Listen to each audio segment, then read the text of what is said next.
trends driving the growth in demand for food. Population growth, over 70 million a year.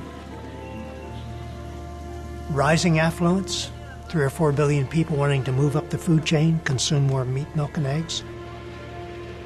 And then thirdly, the massive recent diversion of grain into the production of fuel for cars. But what also worries me is that we seem to be making the same mistake of ancient cultures, whose leaders ignored early warning signals or tipping points until it was too late to save their civilizations. That's typical of the way a lot of population and environment interactions are happening in the world. Things just get gradually a little bit more stressful in an ecosystem or an environment, but people figure they can live with them. Things are a little more difficult, a little tougher, but people think they can get by.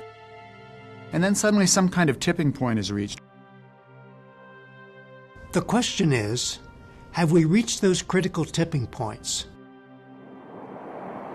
Those environmental thresholds that could lead to a food crisis. If we have, then surely this will lead to a growing number of failing states. And then the question becomes, how many failing states before we have a failing global civilization? We don't know the answer to that question. We've not been here before, but it's one we need to begin thinking about.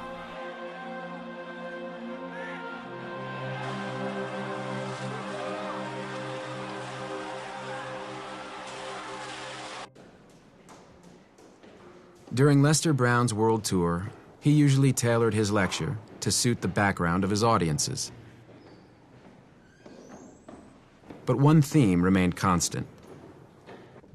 He always tried to convey the urgent need to change by describing the early warning signals the planet was sending us, like the melting of glaciers and the mounting pressures on our food supplies.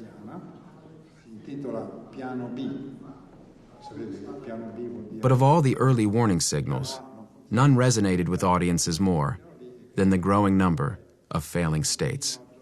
One of the things that I have begun to focus on as sort of a bottom line indicator of the economic and environmental stresses we're facing in the world is the number of failing states. Included in this group would be countries like Somalia, the Sudan, the Democratic Republic of the Congo, Chad, Haiti, Afghanistan, and now Pakistan. Each year that list gets longer. Even the term failing states is fairly new in our vocabulary. Only in the last decade or so have we begun to recognize the failing state phenomenon. Simply put, a failing state is a country whose government loses control of its territory.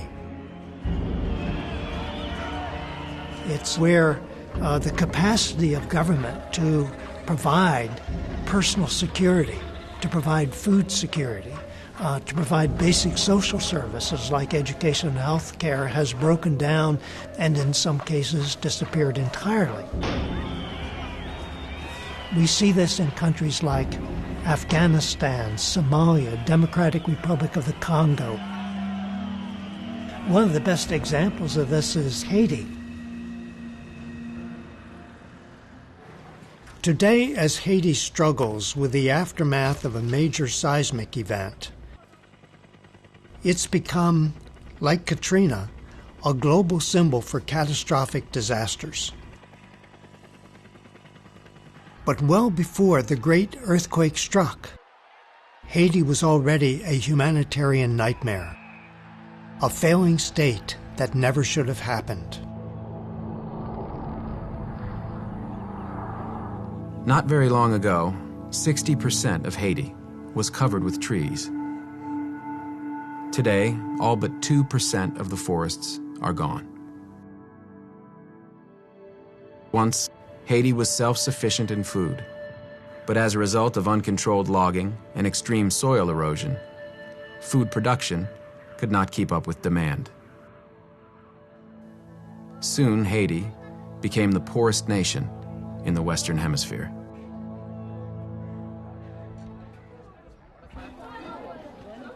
Millions lived in slums. Sanitation and healthcare were almost non-existent. and local gangs forced residents to pay exorbitant prices for clean water.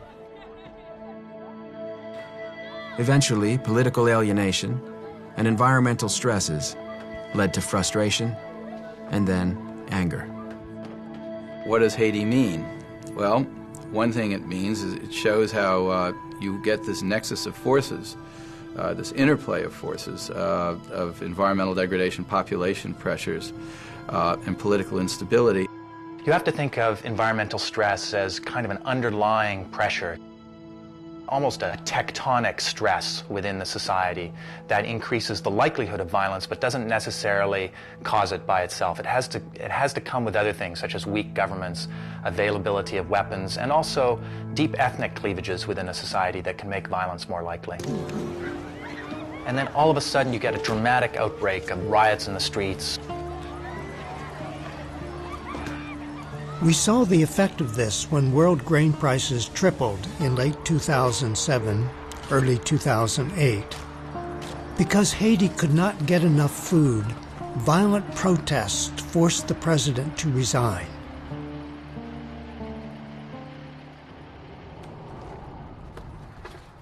Today, as Haiti tries to recover from a deadly earthquake, the reality is still bleak. No matter how much disaster relief the country receives, renewal can only come when Haiti becomes strong enough to address the environmental challenges that still plague the countryside. In rural parts of Haiti, there's a long tradition of burying a baby's umbilical cord under a tree. This ritual has always strengthened a family's sense of belonging and its attachment to the land. But what will happen when there are no more trees?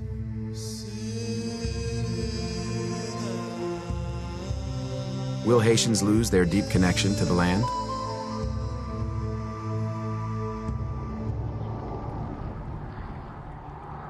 But on a more global scale, what I worry about is that the weaker and poorer countries of the world, all those teetering on the edge of becoming failed states, won't be able to cope with the mounting problems of climate change, water shortages, and food shortages. One of the great paradoxes of climate change is that the nations that will suffer most are the ones that are already least capable of contending with the change, that is, the poorest nations of the earth, in terms of food, resources, water, agriculture, geometrically increasing population. I sort of sense that we're about that threshold right now.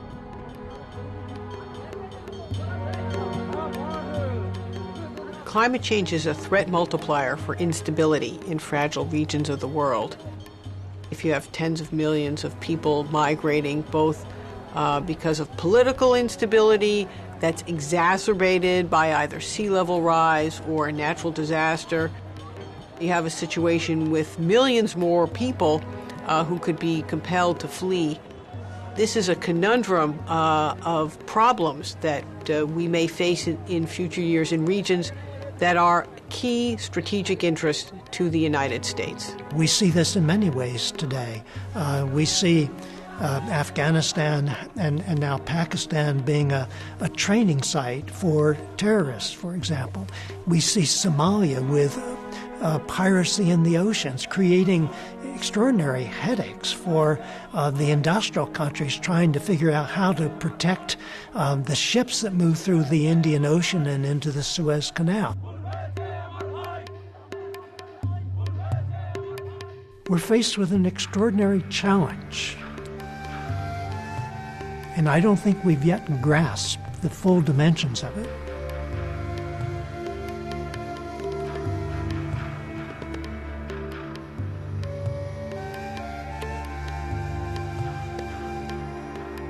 It raises a fundamental question, which is how many failing states before we have a failing global civilization? How many failing states before we have a failing global civilization? Failing states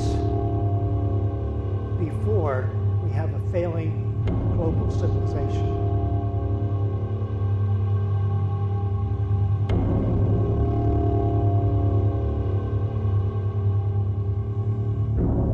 Most of us in the United States remember a corporation called Enron.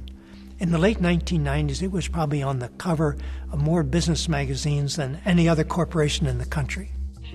Particularly memorable were their television commercials. We inherit some ideas that are unnecessary. We have to jettison that excess baggage. The spots were designed to promote Enron's creativity in developing new business opportunities. Really creative ideas. Years later, it turned out that Enron's creativity was based on a fantasy. In late 2001, some outside auditors began looking at Enron's books. And as they worked through the system and completed their audit, they realized that Enron, one of the most valuable corporations in the United States, at one point ranked 7th in total value, was actually worthless. Today, a jury in Houston convicted former Enron executives Kenneth Lay and Jeffrey Skilling on multiple counts of fraud, conspiracy, and related offenses. Lay, Skilling, and their numerous co-conspirators perpetrated an elaborate scheme to mislead analysts and investors about Enron's true financial picture. At a time when the company was foundering, these defendants perpetrated a lie. The officials at Enron had devised some very clever ways of leaving costs off the books. So while they were doing that, everything looked great, but in the end it was bankrupt. And as they knew, the truth was something very different. What we are doing is exactly the same thing that Enron did, but on a far larger scale. We are leaving costs off the books. And like Enron, we also run the risk of bankruptcy if we don't correct the system. What we have now is a situation in which the most pressing problems of the world, which are environmental, ecological, are ones that the market has no incentive to deal with. Basically, if I pump CO2 or other more intense greenhouse gases into the world, I pay no price for doing that. But there will be another bill coming, and that bill is the cost of climate change. The Amazon rainforest is a perfect example. Here, rain has always been the key to the rich diversity of life. But now scientists tell us that because of global warming, the rains that nourish the Amazon will very likely diminish. About 5 years ago, there was a very disturbing result in a climate model that showed that at 2.5 degrees increase in average global temperature, there would be the beginning of Amazon dieback. There would be insufficient rainfall. It would dry out, have terrible fires, and ultimately displace about 25 million people. In the Amazon, we would lose over 1 billion acres of trees that presently absorb vast amounts of CO2 from the atmosphere. We would lose almost 20% of all the species on the planet. And with them, we would lose the genetic information in plants and animals that could lead to the development of new drugs and cures for diseases. How important is biodiversity? I don't know. How important is a nest to a bird? Planet Earth and all its biodiversity is our nest. It's what shapes us as human beings. Losing the Amazon rainforest and the biodiversity that's embedded in it is, at the very least, a fantastic aesthetic catastrophe, way worse than burning down the Louvre on purpose. We're making choices that future generations are going to have to live with, and I don't really think it's our choice to destroy something that they're never going to get to see.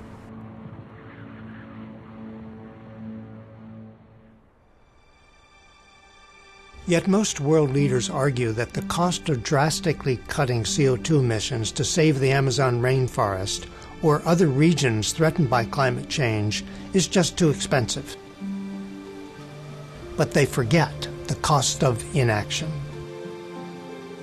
We need to make a real effort to bring the environmental costs of what we do onto the books. It's not that businesses who don't take account of that are engaged in fraud. It's just that we as a society need to get into a mindset where we understand that you cannot treat the atmosphere as a free good. You can't treat what